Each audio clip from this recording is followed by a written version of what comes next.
నమస్కారం ఉదయ్ గారు. నమస్కారం మేడం. ఎలా ఉన్నారు సార్? చాలా బాగున్నాను మేడం. నేను చాలా బాగున్నాను సార్.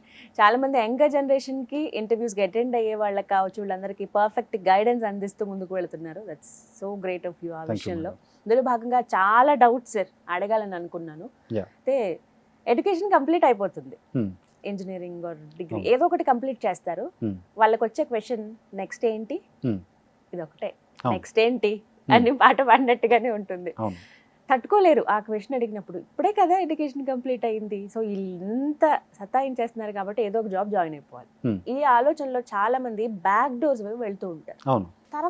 తర్వాత కాంప్లికేషన్స్ ఎన్నో ఎదుర్కొంటూ ఉంటారు. వీటి గురించి మాట్లాడదాం సార్. Definitely madam. ఇక్కడ విషయం ఏంటి అంటే, బీటెక్ చదివేటప్పుడు మెజారిటీ పీపుల్కి ఏంటంటే గైడెన్స్ ఉండదు. ఏం చేయాలి, ఎలా చేయాలి, ఏం చదివితే ఎలాంటి జాబ్స్ వస్తాయి, ఏ కోర్స్ చేస్తే ఎలాంటి జాబ్స్ వస్తాయి, ఏ ఎగ్జామ్ రాస్తే ఏది అవ్వచ్చు అనేది అవగాహన ఉండదు. ఫస్ట్ ఆఫ్ ఆల్ ఏంటి అంటే, ఉడుకు రక్తంతో ఎవరు చెప్పినా కూడా వినే పరిస్థితిలో ఉండరు, చెప్పేవాళ్ళు కూడా ఉండరు. రెండు సిచ్యువేషన్స్ ఇక్కడ. చెప్పేవాళ్ళు ఉండరు, వినేవాళ్ళు కూడా ఉండరు. వీళ్ళు చెప్పింది వినేవాళ్ళు ఉండరు. చాలా తక్కువ కేసులో వినేవాళ్ళు ఉంటే చెప్పేవాళ్ళు ఉంటారు. ఎగ్జాక్ట్లీ. ఓకే, సో ఇక్కడ ఏమవుతుందంటే, బీటెక్లోకి వచ్చేసరికి ఏమీ చదవరు మెజారిటీ పీపుల్. బట్ డెఫినెట్గా ఏంటంటే, రైట్ ఆఫ్టర్ ద బీటెక్ అయిపోయిన వెంటనే జాబ్ కావాలని కోరుకుంటారు. పబ్లిక్లో ఒక మిత్ ఏంటంటే మేడం, 1 లక్ష రూపాయలు కడితే జాబ్ వచ్చేస్తుంది. నేను విన్నాను సార్ ఇది. 1 లక్ష రూపాయలు కడితే జాబ్ వచ్చేస్తుంది, 1 లక్షన్నర 2 లక్షలు కడితే జాబ్ వచ్చేస్తుంది అన్న ఒక మిత్ స్టూడెంట్స్లో ఉంటుంది మ్యాక్సిమం. దీన్ని క్యాష్ చేసుకునే వాళ్ళు బయట చాలా మంది కొల్లలు ఉంటారు మేడం, కొల్లలు ఉంటారు. ఎందుకంటే నేను నా సర్కిల్లోనే చాలా మందిని చూశాను. నేను మోసపోయానంటే నేను మోసపోయాను. అయ్యో.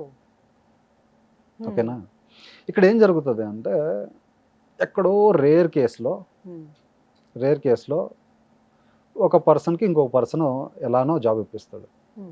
అతనికి ఇప్పించాడు కదా అని చెప్పేసి, అది రేర్ కేసులో జరుగుద్ది. అతనికి ఇప్పించాడు కదా అని చెప్పేసి మిగతా వాళ్ళందరూ అతన్ని నమ్ముతారు. ఒకళ్ళకి జాబ్ ఇప్పిస్తే మిగతా వాళ్ళందరూ అతను నమ్ముతారు. ఒక 100 మంది దగ్గర 1 లక్ష రూపాయల దగ్గర 2 లక్షల లెక్కన కట్టించుకుంటాడు. చివరికి హ్యాండ్స్ రేస్ చేస్తాడు. నాకు తెలిసిన ఒక ఫ్రెండ్ ఉన్నాడు, పాపం వాడైతే 3 సార్లు మోసపోయాడు మేడం. 3 టైమ్స్.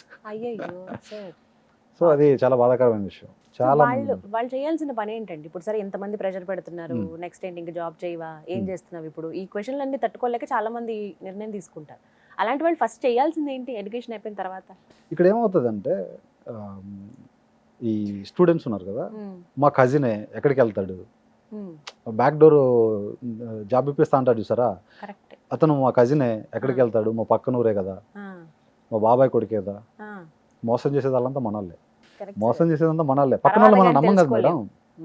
పక్కన వాళ్ళని అయితే నువ్వు చచ్చినా నమ్మరు. డెఫినెట్గా ఏంటంటే, పక్కన వాళ్ళకి మనం రూపాయి ఇవ్వాలంటే 1 కాదు 100 సార్లు ఆలోచిస్తాం. మన వాళ్ళే మనల్ని మోసం చేస్తారు. అది గుర్తుపెట్టుకోవాల్సిన విషయం. ఇక్కడ ఈ ఫేజ్లోకి వెళ్ళకుండా ఉండాలి అంటే, మనము గుర్తుంచుకోవాల్సింది ఏంటి అంటే, సబ్జెక్ట్ మీద మనం కాన్సన్ట్రేషన్ పెట్టి, ఆ 1 లక్ష రూపాయలు ఏదో ఉందో అది సబ్జెక్ట్ మీద కాన్సన్ట్రేషన్ పెడితే డెఫినెట్గా నీ మీద నువ్వు ఇన్వెస్ట్మెంట్ చేసుకుంటావు. ఇక్కడ మెజారిటీ పీపుల్ ఏంటంటే మేడం, వాళ్ళ మీద వాళ్ళు డిపెండ్ అవ్వకుండా వేరే వాళ్ళ మీద డిపెండ్ అవుతూ ఉంటారు. వేరే వాళ్ళ మీద డిపెండ్ అవ్వడం అంటే ఏంటి, నాకు వేరే వాళ్ళు జాబులు ఇప్పిస్తారు, ఇంత అమౌంట్ కట్టితే ఇంత ప్యాకేజ్తో జాబ్ ఇప్పిస్తారు అని వేరే వాళ్ళని నమ్మేయటం. వేరే వాళ్ళని నమ్మినంత కాలం ఇలాంటి మోసాలు జరుగుతూనే ఉంటాయి, నీకు జాబ్ డిలే అవుతూనే ఉంటుంది, and you will end up with nothing. ఏదైతే ఆ 1 లక్ష రూపాయలు 1.5 లక్షలు 2 lakhs వేరే వాళ్ళ మీద ఇన్వెస్ట్మెంట్ చేయాలనుకుంటున్నావు, వేరే వాళ్ళకి ఇద్దాం అనుకుంటున్నావు, అవి నీ హాస్టల్ ఫీజెస్కో, లేదంటే నీ కోర్స్ ఫీజెస్కో, లేదంటే ఇంకేదన్నా మంచి కోర్స్ చేయాలనుకుంటే వాటికి సద్వినియోగం చేసుకుంటే నీ మీద నువ్వు ఇన్వెస్ట్మెంట్ చేసుకున్నావు. దెర్ ఇస్ ఎ సేయింగ్ అండి, the best investment in this world is investing in your self అని.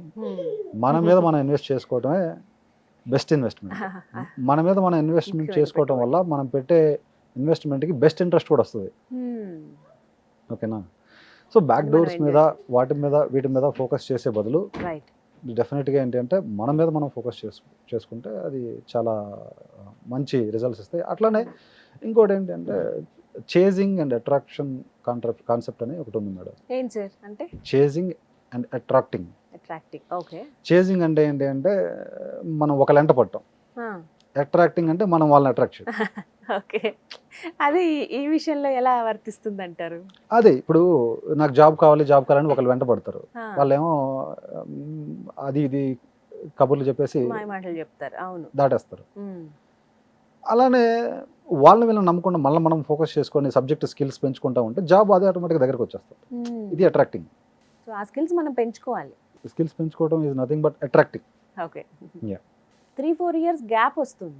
ఇలాంటి వాళ్ళు మెయిన్ బ్యాక్ డోర్స్ కి వెళ్ళడానికి ఇష్టపడుతూ ఉంటారు. అంటే ఎక్కువగా వీళ్ళే ఉంటారు కదండి. వీళ్ళకి ఏంటంటే మేడం పెళ్లి చేసుకునే టైం వస్తుంది. ఆ టైంకి పెళ్లి చేసుకునే టైంకి వస్తుంది. ఇంటి దగ్గర రకరకాల ప్రయత్నాలు చేసి ఉంటారు సార్ పాపం. ఎన్నో ఇంటర్వ్యూస్ అటెండ్ అయ్యి చదువుకున్నది ఒకటైతే చేసేది వేరే జాబ్, మళ్ళీ అక్కడ సాటిస్ఫాక్షన్ ఉండక ఇబ్బంది పడుతూ ఎలా అయినా సరే మనం ఐటీ ప్రొఫెషనల్ అవ్వాలి, ఐటీ జాబ్ సంపాదించాలని అక్కడ వెళ్తారు సార్. అంటే వీళ్ళకి ఇంకా మార్గం ఏముందండి? వీళ్ళు అసలు ఎలా ప్రిపేర్ అయ్యి వెళ్ళాలి? బ్యాక్ డోర్స్ వెళ్ళొద్దు అంటున్నారు, కరెక్టే. మరి వీళ్ళకి సోర్స్ ఏంటి ఇంకా? సో డెఫినెట్గా మేడం ఇప్పుడు కూడా 3 waysలో వెళ్ళొచ్చు జాబ్లోకి. ఓకే. ఫ్రంట్ డోరు, సపోర్ట్ తీసుకొని బ్యాక్ డోర్. నేను ఈ బ్యాక్ డోర్ దాన్ని నేను అసలు రికమెండ్ చేయను. అది worst part. Okay. First 2 things. Front door అంటే రైట్ రాయల్గా మనమే సబ్జెక్ట్ నేర్చుకోవడం, ఇంటర్వ్యూస్ క్రాక్ చేయడం, ఇంటర్వ్యూవర్కి నేను వర్క్ చేయగలను కాన్ఫిడెన్స్ ఇచ్చి లోపలికి వెళ్ళి వర్క్ కంప్లీట్ చేసుకుంటా జాబ్ చేసుకోవడం, లైఫ్ని మంచిగా లీడ్ చేసుకోవడం ఒక ఆప్షన్. సపోర్ట్ తీసుకోవడం. మనం ఎంత నేర్చుకున్నా కూడా కొంచెం కొంతమంది క్యాబిలిటీ ఏంటంటే సెల్ఫ్ లెర్నింగ్ ఉండదు. క్యాబిలిటీ వాళ్ళు కొంచెం ఎవరైనా ఆల్రెడీ వర్క్ చేస్తున్న ఎంప్లాయీ లేదంటే ఆల్రెడీ ప్రొఫెషనల్గా ఎవరైతే ఉన్నారో వాళ్ళ దగ్గర గైడెన్స్ తీసుకొని ఇప్పుడు ఈ ఇంటర్వ్యూ మనం తీసుకుంటున్న గైడెన్స్ ఇవ్వడానికి కదా మేడం. సో డెఫినెట్గా ఏంటంటే ఇలా గైడెన్స్ తీసుకొని గెట్ ఇన్ అవ్వచ్చు. So back door at any cost అనేది రికమెండెడ్ కాదు. అది ఎటువంటి సిచ్యువేషన్ అయినా సరే. మీరైతే అసలు సపోర్ట్ అస్సలు ఎంకరేజ్ చేయండి. అలా మీ దగ్గరికి వచ్చి మీ గైడెన్స్ తో పర్ఫెక్ట్ గా ఫ్రంట్ లైన్ నుంచి జాబ్ సంపాదించిన వాళ్ళు కొన్ని వందల మంది ఉన్నారు మేడం మన దగ్గర. కొన్ని వందల మంది. నేను చెప్పినట్టు రీసెంట్ 10 daysలోనే 8 members ప్లేస్ అయినారు. కంప్లీట్గా నాన్ ఐటీ నుంచి ఇంగ్లీష్ బ్యాక్గ్రౌండ్ కూడా లేకుండా మన గైడెన్స్ ద్వారా జాబ్ తెచ్చుకున్న వాళ్ళు కొన్ని వందల మంది ఉన్నారు. ఇంతకంటే ఎగ్జాంపుల్స్ ఇంకేం అవసరం లేదేమో. సో డెఫినెట్లీ మేడం మనం సబ్జెక్ట్ చూడడంతో పాటు గైడెన్స్ ఇవ్వడం అనేది మన స్పెషాలిటీ. సో నేను ఎప్పుడు కూడా ఒక ఫ్యామిలీ మెంబర్ లాగా, ఒక క్లోజ్ ఫ్రెండ్ లాగా అందరినీ ట్రీట్ చేస్తాను తప్ప ఎవరిని నా స్టూడెంట్ అన్న విధంగా నేను ఎప్పుడు కూడా ట్రీట్ చేయను. అందుకే ఇంతమంది సక్సెస్ అవ్వడానికి మీరు కారణం. Thank you so much Uday గారు. నమస్తే అండి. సో విన్నారు కదా, ఒక ఫ్యామిలీ మెంబర్ లాగా ట్రీట్ చేస్తారు వారు. ఇప్పటివరకు మీరు చాలా ఇంటర్వ్యూస్కి అటెండ్ అయ్యి ఉంటారు, ఎన్నో సంవత్సరాల గ్యాప్ వచ్చి ఉంటుంది, మళ్ళీ ఐటీ వైపు వెళ్ళాలనుకుంటారు. ఇలా రకరకాల ఆలోచనలు ఉన్నాయి, భయం, ఆందోళన, బ్యాక్ డోర్స్ ఆఫర్స్ రావటం, ఎన్నో లక్షలు ఖర్చు పెట్టుకోవటం, ఇవన్నీ పక్కన పెట్టేసేయండి. చక్కగా మీకు ఒక నెంబర్ నేను డిస్ప్లే చేస్తున్నాను, ఉదయ్ గారి దగ్గరికి రండి. ఫస్ట్ వారికి కాల్ చేయండి, అపాయింట్మెంట్ తీసుకోండి. మీ పేరెంట్స్తో పాటు చక్కగా రండి, వారిని కలవండి, మీ ఒపీనియన్ షేర్ చేసుకోండి. ఎంతవరకు పాసిబిలిటీ ఉందనేది వారు చెప్తారు, ఎక్కడెక్కడ అవకాశాలు ఉన్నాయి అనేది కూడా వారు చెప్తారు. అంటే ఒక పర్ఫెక్ట్ ట్రైనింగ్తో పాటు గైడెన్స్ కూడా మీకు అందిస్తారు. డెఫినెట్గా మీరు అనుకున్న జాబ్ మీరు క్రాక్ చేస్తారు. సో మరిన్ని వివరాల కోసం స్క్రీన్ మీద కనిపిస్తున్న నెంబర్స్కి కాల్ చేసి ఫుల్ డీటెయిల్స్ తెలుసుకోండి. ఇది వాళ్ళ వీడియో. నమస్తే.